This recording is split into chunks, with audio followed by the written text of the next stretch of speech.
Dhanpur 7 number ward Shrijinagar society survey number 418 કે જે લોકોએ 20 થી 25 ઘર વસવાટ કરે છે અને છેલ્લા 7 વર્ષથી અહીંયા પાણી આવતું નથી. લાઈનો નાખી છે પણ એ શોભાના ગાંઠિયા સમાન છે. કનેક્શનો લોકોને આપવામાં આવ્યા નથી કે નળમાં એમણે પાણી હજી ક્યાંય જોયું નથી. ટેન્કરથી પાણી એ લોકો વેચાતું લઈ અને પૂરું પાડે છે.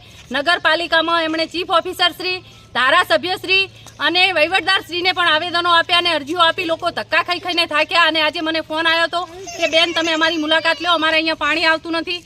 આ લોકોને પીવાનું પાણી તો પીવાનું પણ નાવા ધોવાનું પાણી મળતું નથી. વેચાતું પાણી લઈ અને આ લોકો અહીંયા વસવાટ કરી રહ્યા છે. વેરો ભરે છે, ટેક્સ ભરે છે.